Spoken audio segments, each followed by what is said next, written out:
Hi, I'm Rosemary Acosta. I'm a counselor at Scottsdale Community College, and I'm very happy to be presenting to you today. I'm going to start talking about anxiety because for many of you, when there's a math class in your world, it tends to make students and people anxious. First of all, I want to let you know that anxiety is a very good thing, believe it or not. The problem is sometimes we have our anxiety levels way too low and sometimes they're way too high. And what I wanted to show you on this chart is when your anxiety level is too low, your performance level is too low. So if you don't have any anxiety, you're probably not going to perform to the best of your ability. On the other side of the chart, if your anxiety level is too high, then your performance level will freeze. And I know many of you can relate to going into a test and you were so anxious that your mind went blank. And then as you leave the room, you realize, oh, it all comes back to you because the environment, the anxiety has decreased, and then you remember the information you need. So keep in mind when your anxiety is too high, you get to that oh no stage, you become very tense, you panic, and you freeze, and you do not perform. Where you want your anxiety level to be is right in the middle. Because once you get to that point and you balance your anxiety, then you're at an oh wow, everything is good, and everything just goes from your brain to your paper and you can perform beautifully. So in anything you do in life, again, you need to have some anxiety, but the goal is to keep your anxiety balanced and in the middle of the chart. Okay? What I want you guys to all understand, and I respect as a counselor, is that anxiety is real. It's a real physiological reaction that we have. And many of us, when we're anxious, physically things happen to us. Some of us have our blood pressure go up. Thankfully, I'm on blood pressure medication, so I'm good with that. We tend to get pale. The blood drains from our body. Numb. Cold, tingly fingers and toes, tense, shaky because of the anxiety. When that happens, sometimes people also become nauseous and short of breath. And Laura talked about breathing in her segment, and that's what happens when you're not breathing with your belly and you're not taking in the breath throughout your whole throughout the whole lung system. You also can feel pain and tightness in the chest as if you were having a heart attack. And at times you get dizzy and your vision is blurred. So physiologically, anxiety can be very, very harmful, especially when you need to perform in a math class.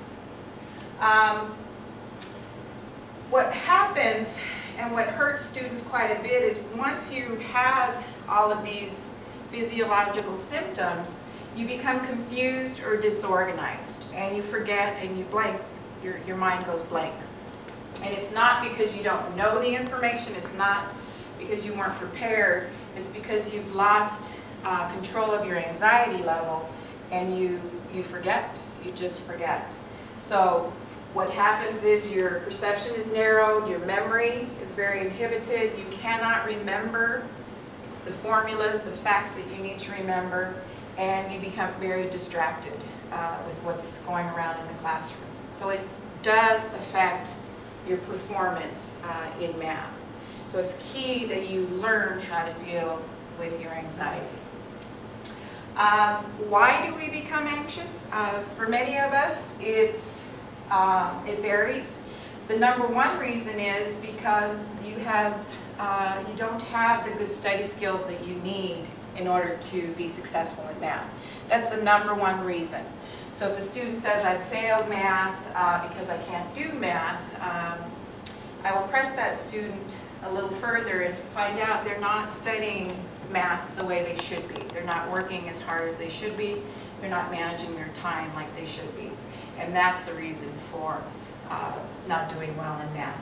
You also could have had poor math teachers in your history. Could go anywhere from kindergarten to high school. Just a math teacher that you did not connect with, and that could have been a barrier to your future success in math. Negative life experiences, again, an instructor may have embarrassed you in front of your classmates. You know, I've heard many, many stories about embarrassing situations with math classes and math teachers. Cultural myths and stereotypes, males are better than females in math. Again, that's a myth. At times we think because we're from different cultures we should perform better in math. We cannot stereotype that way. Everyone should be treated independently and individually and not be stereotyped into you are good at math or you're bad at math because you're a male or female or from a different country and so on. Family pressures and expectations. Sometimes you'll have families where your brother was good at math, so why aren't you good at math? Or I'm an engineer, or I'm an accountant, why can't you do math? A lot of pressure there and expectations, so that may be one of the reasons why you lack good math skills. Desire to be perfect. Many of you, especially our students returning to college after being out for a while, want to be perfect. So if I get a 99.9, you're going to fight for that 100%. And if you can't be perfect, then you're not going to do it. And many times in math, it's going to require more work on your part, and I simply can't be perfect right off, so you tend to have anxiety because of that. Self-defeating beliefs. As Laura said earlier, I can't do math, I'm bad at math, I've never been able to do math. That's your negative self-talk. And self-fulfilling prophecies. If you say you're not going to do well, it's hard to fight. You have the control over your self-talk. And when you say you can't, you are setting that foundation up for failure. So you really have to watch what you say to yourself. How do we manage the anxiety? I'm going to talk about 3 different ways to manage that are pretty simple. And actually what you should do is when you're in the classroom before the instructor comes in to give you your test, practice one of these techniques. They're pretty simple and quick. And you don't need to stand up and announce it to the rest of the class that you are performing an anxiety reduction experiment. It can be very private. The first one we're going to talk about is positive self-talk or affirmations. And basically, again, that's your self-talk. What are you telling yourself? That you can or you can't, that you will or you won't. Very powerful. Your mind is so powerful, and what you tell yourself and what you program into it is what's going to become reality. These are some of the positive affirmations, because many times students say, I can't think of one positive thing to say about math and my performance in math. So let me help you out with some things that you could practice saying to yourself. I can do this. I'm relaxed, I've studied, I welcome the challenge of taking math, I'm going to ace this math test, I'm proud of myself, and I feel good about my math skills. So there are a few affirmations. When I was in school, I used to have one in my bathroom mirror that said, I love math. I did not love math, but that was my inner voice, and that's what I would say, and I did fine. So if you have to lie a little, that's okay too. Just make it positive. Deep breathing. Laura had talked about deep breathing. When you're in class, just get into a comfortable position. Make sure your arms and legs are uncrossed. You could close your eyes and then just see where you're at with your breathing. Breathe in, usually a count of 4 is a good count. And then hold your breath and then slowly exhale to the count of 4. And try to do this at least 3 or 4 times in a row. And focus on that before the exam's passed out, and only that. Just kind of zone into that world and do some deep breathing. It's a very powerful, quick technique to help manage your anxiety. Muscle relaxation. If you have allergies or a cold and you can't breathe, this is another way to do it, because many students will say they can't breathe.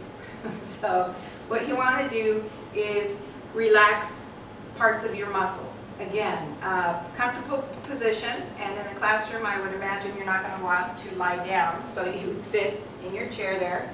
Again, your arms and legs are uncrossed. You can close your eyes, focus on your body, and see where your tension is.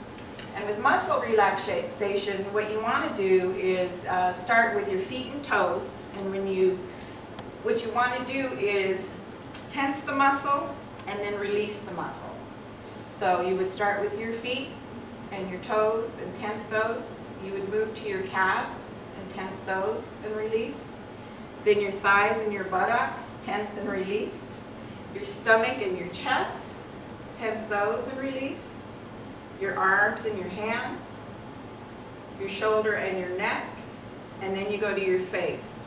And once you complete the whole circuit of tensing and releasing, you're going to find that you're more relaxed before you take your exam.